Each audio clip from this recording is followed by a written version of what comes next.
What I do like a lot is that last week two times we came 1 goal behind against Arsenal, 1-0 and 2-1, and 2 times we were able to fight ourselves back into the game. And in this game we were 1-0 down at half-time, which I think we deserved, and I think you agree with me. And then to come back so strong against such a quality team that has spent so much money in recent years as well, led by a few very good managers in the last few years, then to come back the way we did, that gives me a lot of confidence for the rest of the season. But I also added after the game to the players that 45 minutes of the football we played in the first half, that will in the end punish you somewhere. So we need to show up from the start.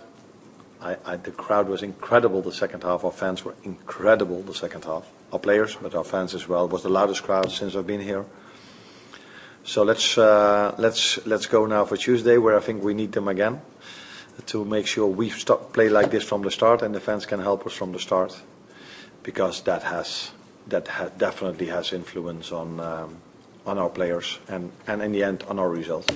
I think a lot of things happen during a season, so sometimes you have to defend the lead, sometimes you have to come back after going 1-0 behind. So this is a win you also need in a season where you want to be competitive, because you cannot always be from the first till the last second the best team on the pitch. So sometimes you have a difficult period and then you need to fight back. And that's what we did. I didn't ask them to score. Yeah, I would love them to do so, and they did in the end. But I didn't ask them to score 2 goals. I just only asked them to play a different second half than we played against Nottingham Forest, with different mentality. So if things go against you, you have to show up, and winners always do. And fortunately, we have a lot of winners in our team that showed up the second half. Now, first of all, credits to Brighton, the way they showed up over here. They showed a lot of composure. They were not afraid to play out from the back really well. A lot of energy without the ball, and we didn't show up at all in every part of the game, maybe except from the set pieces part, but for the rest we were not there.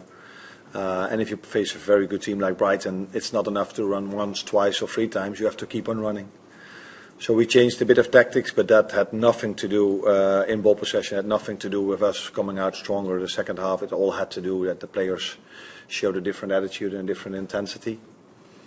And therefore I said a few things, we showed a few things, but it wasn't that I was screaming or fuming around.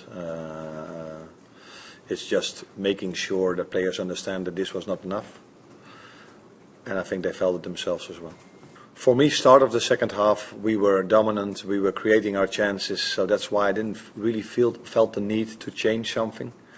But yeah, if you create your chances and it doesn't go in, and then you have so many good players on the bench that can also make a difference and have an impact on the game, you do change. And I don't think in the second half anybody deserves to be taken out. In the first half they almost all deserved to be taken out, but in the second half they didn't. But yeah, if you then have the likes of Lucio and of Curtis Jones, you bring them in, and yeah, for me it's not that much of a risk if you're 1-0 down to bring just players in that can score a goal, as long as you know that these players can play with the same intensity as the one that started. And that's what Lucio and Curtis brought: intensity without the ball and quality with the ball.